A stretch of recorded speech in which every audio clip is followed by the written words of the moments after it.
Assalamualaikum warahmatullahi wabarakatuh. Pada video kali ini, Ibu akan menjelaskan tentang gelombang bunyi terkait dengan materi efek Doppler, intensitas, dan taraf intensitas bunyi. Adapun materi pada gelombang bunyi ini, ada efek Doppler, intensitas bunyi, taraf intensitas bunyi, dawai, dan pipa organa. Nah, untuk video kali ini, Ibu akan menjelaskan tentang efek Doppler dan intensitas bunyi serta taraf intensitas bunyi. Nah, mungkin untuk ciri-ciri gelombang bunyi, kemudian fenomena-fenomena yang terkait dengan gelombang bunyi, sudah Ibu bagikan pada video sebelumnya. Nah, di video kali ini Ibu akan membahas tentang cara-cara atau trik-trik kalian dalam mengerjakan soal-soal yang terkait dengan 3 materi di atas tersebut, efek Doppler, intensitas, dan taraf intensitas bunyi. Nah, seperti yang kalian sudah dengarkan pada penjelasan video sebelumnya, bahwa efek Doppler ini rumusnya seperti ini. Jadi efek Doppler ini peristiwa menurun atau naiknya frekuensi yang didengar oleh pengamat akibat ada gaya relatif antara pengamat dan sumber bunyi. Di mana rumusnya sebagai berikut, di mana keterangannya Vp itu adalah frekuensi yang didengar oleh pengamat, Fs itu adalah frekuensi yang dikeluarkan oleh sumber bunyi, kemudian V-nya itu adalah cepat rambat bunyi udara, Vp itu adalah kecepatan relatif pengamat terhadap sumber bunyi, dan Vs-nya itu adalah kecepatan relatif sumber bunyi terhadap pengamat. Nah, yang menjadikan kesulitan kalian dalam mengerjakan soal efek Doppler itu adalah menentukan apakah menggunakan tanda positif atau menggunakan tanda negatif. Di sini bukan menjelaskan trik untuk menentukan tanda positif dan tanda negatif pada rumus efek Doppler. Adapun langkah yang pertama, bacalah soal dengan seksama, kemudian langkah berikutnya, buatlah gambar pengamat dan sumber sesuai dengan urutan di bawah ini. Jadi selalu gambarkan P-nya di sebelah kiri, atau pengamatnya di sebelah kiri, dan S-nya, sumber bunyinya, berada di sebelah kanannya. Selalu dengan urutan seperti ini. Jadi pengamat di sebelah kiri, dan sumber bunyi berada di sebelah kanan. Kemudian untuk menentukan apakah pengamat bergerak ke kiri atau bergerak ke kanan, demikian juga sumber bunyi bergerak ke kiri atau bergerak ke kanan, kita harus lihat ilustrasi soalnya. Jadi, cara yang ketiga itu tentukan arah tanda panah sesuai dengan ilustrasi dari soal. Nah, untuk lebih jelasnya, kita pakai trik berikut ini pada soal.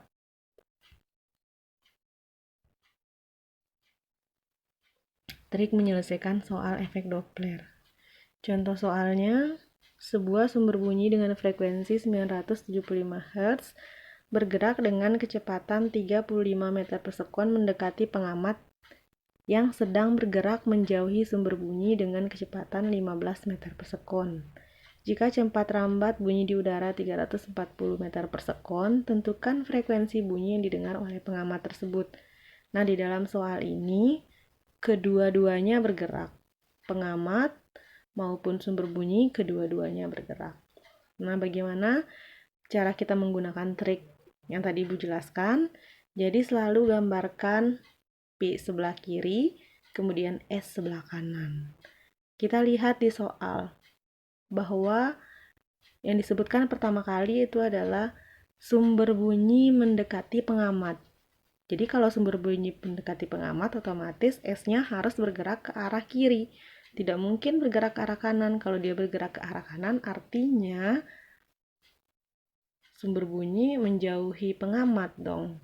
Jadi sumber bunyi di sini harus bergerak ke arah kiri. Kalau bergerak ke arah kiri, berarti kita kasih tanda negatif. Kemudian bagaimana dengan pengamatnya?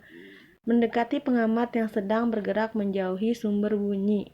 Menjauhi sumber bunyi, otomatis pengamatnya juga harus bergeraknya ke arah kiri juga. Nah, karena dua-duanya bergerak ke arah kiri, jadi baik pengamat maupun sumber bunyi sama-sama kita kasih tanda negatif.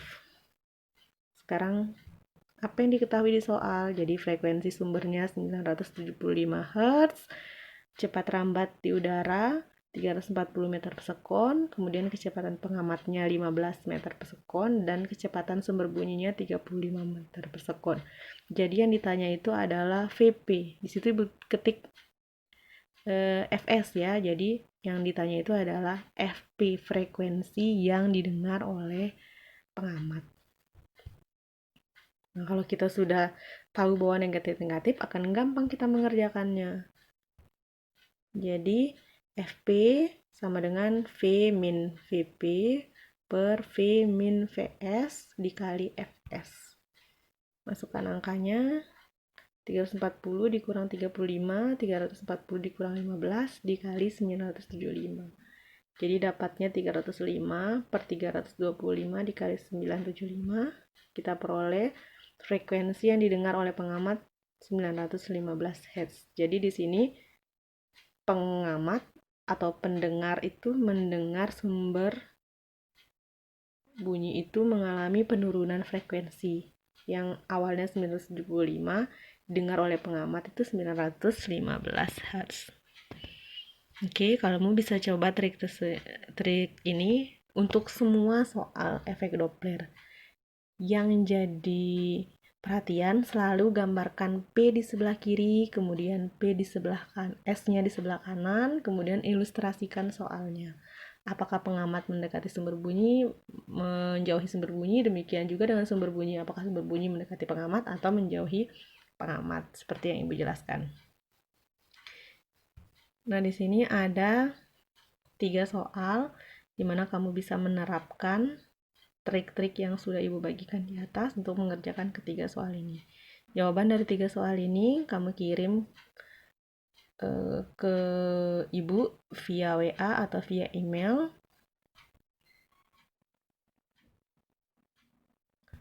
Kita lanjut ke intensitas bunyi.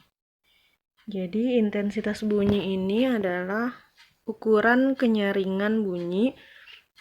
Besar intensitas bunyi didefinisikan sebagai besarnya daya rata-rata per satuan luas.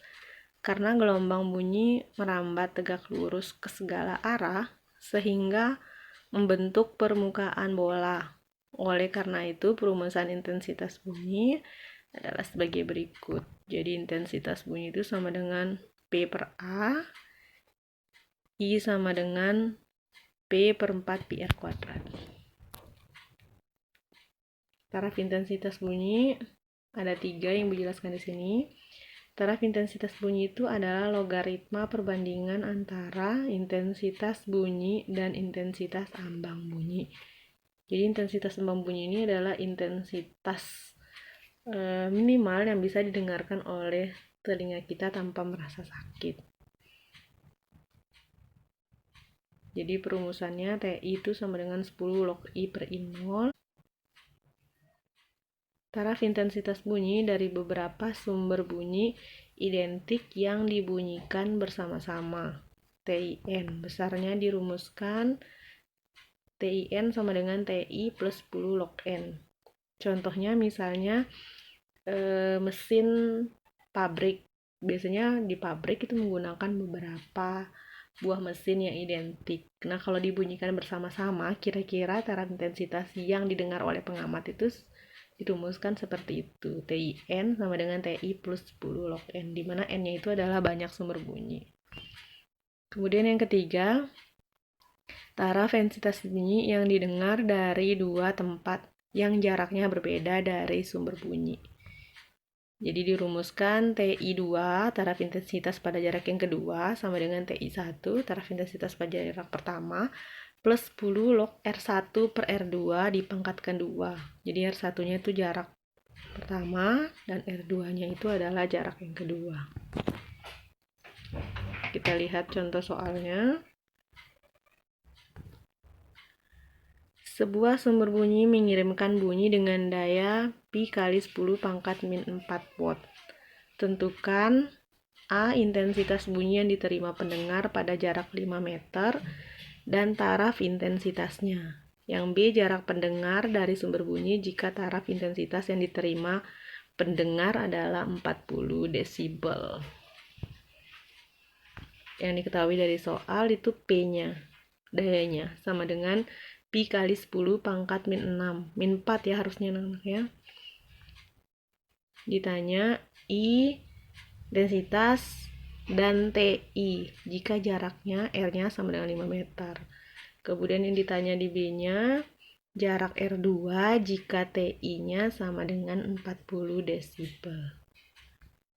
Nah, cara pengerjaannya, untuk jawaban yang A, pakai rumus I, P per 4 pi R kuadrat. I sama dengan P-nya nilainya tadi pi kali 10 pangkat min 4 per 4 pi kali R-nya tadi 5 pangkat 2. Pi-nya kita coret, maka bersisa 10 pangkat min 4 per 4 kali 25. Jadi I-nya 10 pangkat min 4, 4 kali 25 itu sama dengan 100. I sama dengan 10 pangkat min 4 per 10 pangkat 2. 10 pangkat min 4, 2 naik ke atas jadi 10 pangkat min 2. 10 pangkat min 4 kali 10 pangkat min 2 jadinya intensitasnya dengan 10 pangkat min 6 watt per meter persegi.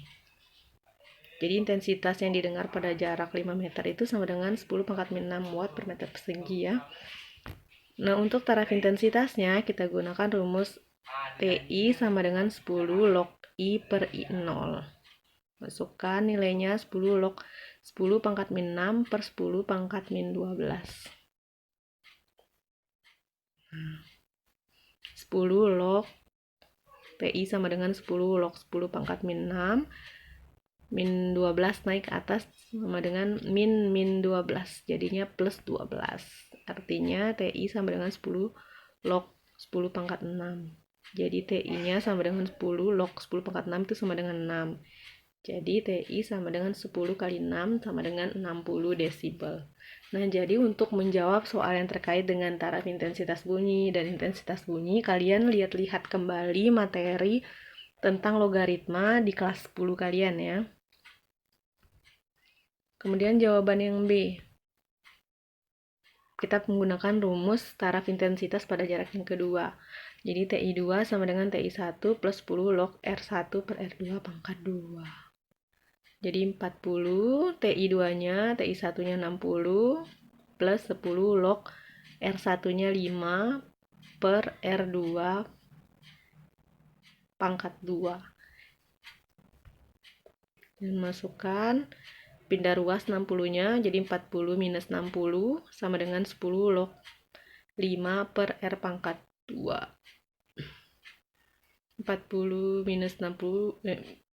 minus 60 sama dengan minus 20 sama dengan pada aturan logaritma apabila dipangkatkan 2-nya ke depan jadi 2 kali 10 log 5 per R2 pangkat 2. Jadi pangkat 2-nya dicoret ya.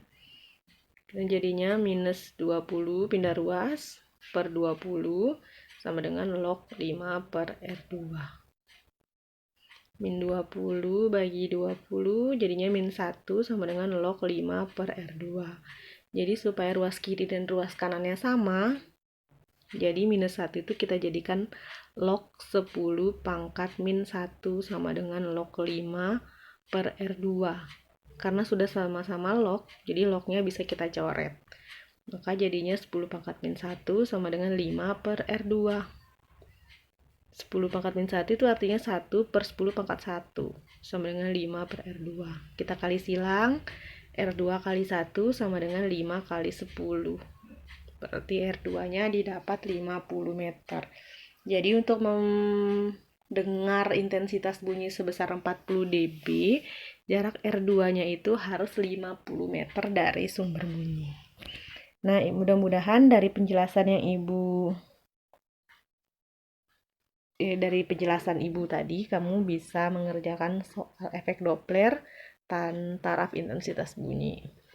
Nah, setelah ini, kalian banyak berlatih tentang soal-soal yang terkait dengan materi efek Doppler, intensitas bunyi, dan taraf intensitas bunyi. Sekian penjelasan Ibu. Wassalamualaikum warahmatullahi wabarakatuh.